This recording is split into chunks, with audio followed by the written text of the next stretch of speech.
One of the policy dimensions that we look at is the rejection of multilateral institutions. In the current crisis, we just saw a very clear case of a rejection of a multilateral institutions in President Trump saying that he was not going to fund the World Health Organization. Right there, an example and an expression of economic nationalism in the works as the epidemic develops.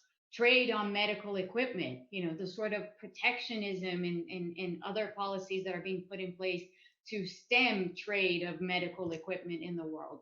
And the kind of fallout that that's going to have for everybody because it's going to affect every country.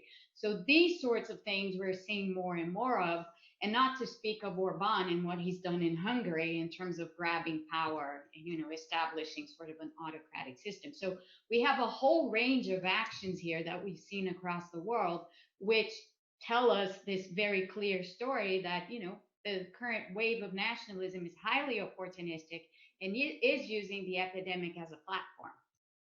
I would say that no. In the middle of an epidemic, it is extremely difficult to move certain leaders away from the positions that they're taking. In the short term, we don't have a lot of room to move the situation.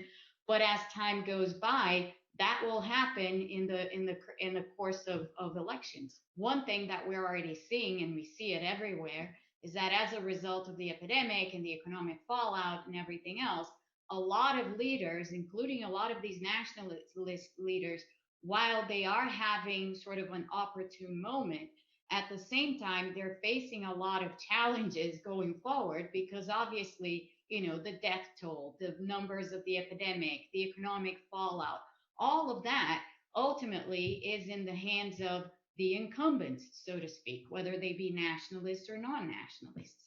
And so I think one thing that will be very interesting to see is moving forward as countries have elections, what are we going to see? Are voters going to, put the blame where blame should be put in places where we haven't seen the right response?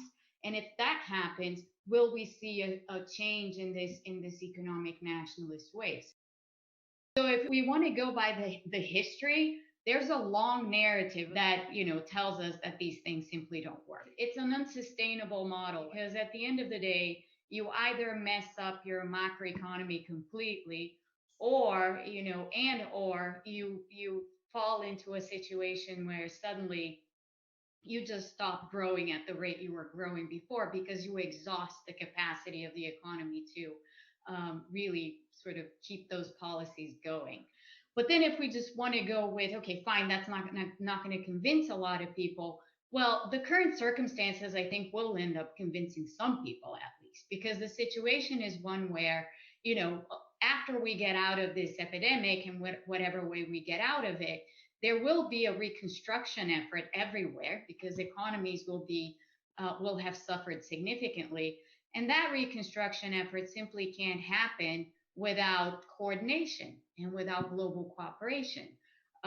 This is kind of the lesson we learned after World War II, when many countries were still very nationalist, and yet they had to come together for reconstruction. So I think, ultimately, we may be going through this period where we see the opportunism and nationalism rise, but as we get further out into sort of some exit, that is pragmatically going to have to fall by the wayside.